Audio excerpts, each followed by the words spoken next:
My name is Ian and welcome to Planted. I'm on a mission to help you have more success with plants, and in this episode I want to share with you 3 remarkable trees ideally suited for a small courtyard, small residential setting. Let's go.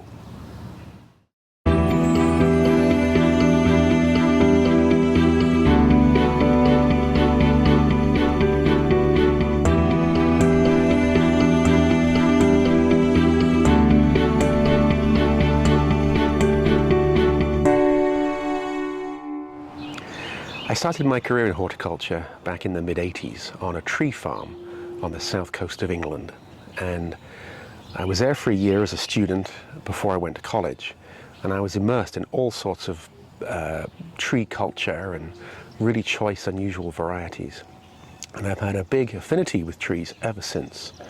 So in this episode I want to share with you 3 remarkable trees.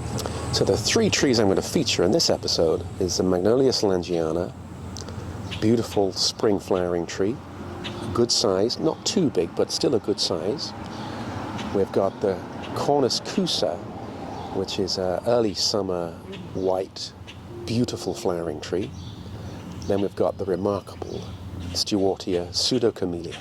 So this tree is Magnolia soulangeana, and this, unbeknown to me, is one of the first trees I ever learnt as a kid. Apparently when I was 3 years old I would take people by the hand, march them out to our garden in England and exclaim, "Look at our Magnolia soulangeana." And it was one of my mother's favourite plants, and at 3 years old I picked up the name and started to tell people what this plant had and why it was so special. So here I am all those years later, still exploring the virtues of Magnolia soulangeana. I can't begin to guess how many flower buds there might be on this plant. I mean, if you said 1,000, I think you'd be way under. Do you think it's over 10,000 flowers? It's possible. It is absolutely covered. Now what happens is we get these flowers open from a cup shape and they start to expand in full sunshine. That's when it's at its most perfect. But we're very susceptible here to a late frost. Well, it's not late, it's just end of season frost. It's quite normal. And the real problem is that this plant will go from its glory now to something looking very sad and very disheveled and scruffy.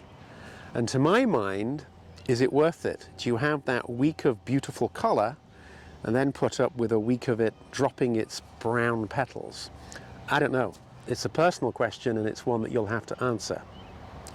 I will say this, like buying a peony, like buying a wisteria, it's very important that you would buy a plant like this in flower. You need to make sure that it's the color that you want.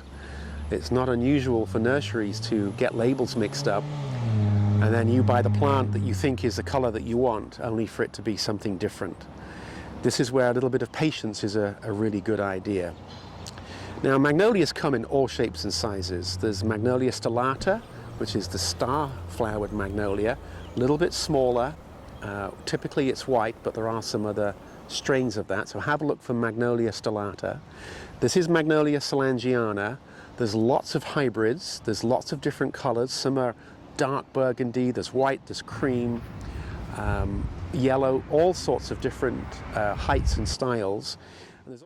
The chances are you've been coveting a Magnolia soulangeana for many years but didn't know what it was, so you're unable to go and find it. They do get to a good size, and I do make the point that these are ideal trees for courtyards and small gardens, but if you site it properly and it gets good growing conditions, it can grow to 30 or 40 feet high. That shouldn't put you off, because you can easily trim some of the branches and keep the habit nice and open. There are varieties that are a little bit smaller, and it's a tree that you really should give a lot of thought to. Give it full sunshine, give it ample water. They're very tough and hardy, and a tree well worth having. I was first introduced to Cornus kousa back in the late 80s when I got the chance to come to America, and I went to work on a perennial nursery, and I was asked if I could go through and relabel their perennial garden. And I found in front of me this rather special tree, which I later found out to be Cornus kousa. Now what you see with Cornus kousa is a so-called flowering tree that will perform very well for the majority of June. But these are not flowers. These are bracts, B-R-A-C-T. They're not part of the flower structure. They're very durable, and they have a longer lifespan than a typical petal that you might find on a flower. One of the attributes about Cornus kousa that I'm constantly amazed by is this very billowing growth pattern. You get a big pillow of a branch covered in bracts, then another big pillow, and it is very, very restful, very, very attractive, very, very beautiful. And the bark itself is also quite attractive. These trees don't have any detrimental bugs and diseases. I'm sure there are some out there when they get stressed, but that's the same for any plant. This really is a plant worth finding and putting in your garden. I think the best size to buy this is in a container that's maybe a 10 or 15 gallon. Much easier to plant and much easier for it to grow in your environment.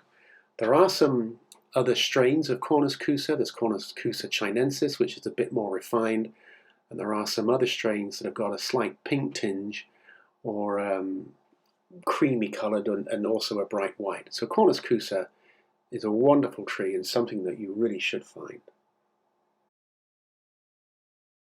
Our final well-behaved tree is the Stewartia pseudocamellia. Now, it doesn't take a rocket scientist to realize that the pseudocamellia is telling you that this is the false camellia. And on close inspection, you can see that the flower is very much like a camellia. The flower is about 3 inches across and starts to flower in late June and will go through the majority of July. And you see from these video here, these images, you've got those flowers that are open right now, but behind it there are literally hundreds and hundreds of other buds yet to open.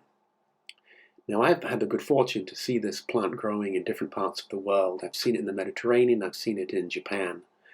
Just as revered there as it is here. And the reason is that it's very well behaved, it will take pruning, it's not a thug, it won't take over. You get attractive exfoliating bark, which means that you've got some winter interest. Obviously you've got the flowers right now, which I think are knockout. And if that's not enough, you also get fall colour.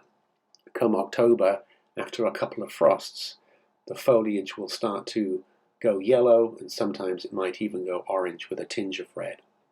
Stewartia pseudocamellia rounds out 3 remarkable trees.